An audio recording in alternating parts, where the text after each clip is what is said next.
c'est des gens, voilà, ils sont un peu inaccessibles et tout, et le gars vient pour parler de son métier, tu peux lui parler après, donc c'était une chance, quoi.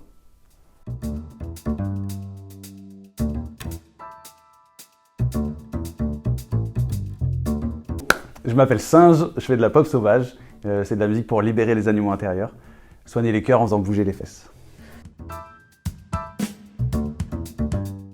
Alors je les ai toutes vues passer, mais moi je suis venu qu'à une seule, la rencontre avec Rudy Aboab, le directeur de FIP. C'est super cool de pouvoir rencontrer quelqu'un comme ça. C'est une radio qu'on connaît tous, toutes, qu'on écoute.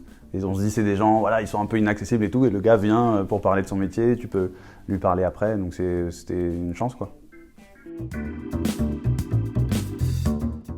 Je trouve qu'elles sont bien calibrées sur les attentes et les besoins des artistes. C'est sur des trucs qui peuvent nous sembler mystérieux parfois, genre là c'était typiquement le fonctionnement du radio, c'est une interrogation qu'on a tous et toutes, quoi. Comment on fait pour passer en radio? Ou je sais que ce matin il y avait quelque chose, une rencontre avec un avocat sur les artistes auteurs et les droits d'auteur et tout ça. C'est des trucs qui sont parfois compliqués pour les artistes, quoi. Donc c'est cool.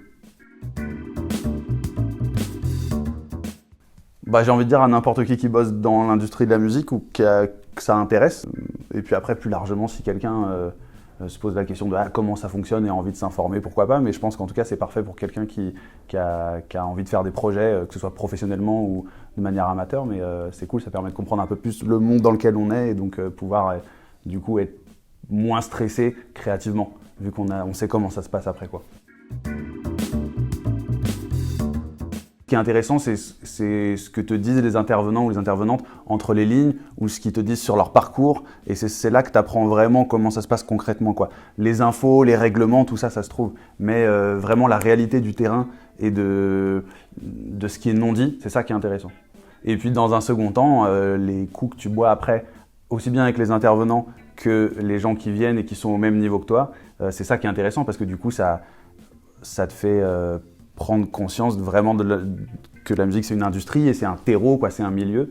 Et c'est quelque chose qui peut manquer d'ailleurs dans ce monde où on est très souvent à faire des prods derrière notre ordi ou à faire des pubs, de la promo derrière notre ordi. On est isolé dans sa chambre et donc le fait de sortir de sa chambre ou du studio et d'aller être au contact des gens, c'est ça qui est cool, quoi. Tu crées vraiment un réseau et puis une carte mentale du milieu, quoi. Puis des potes et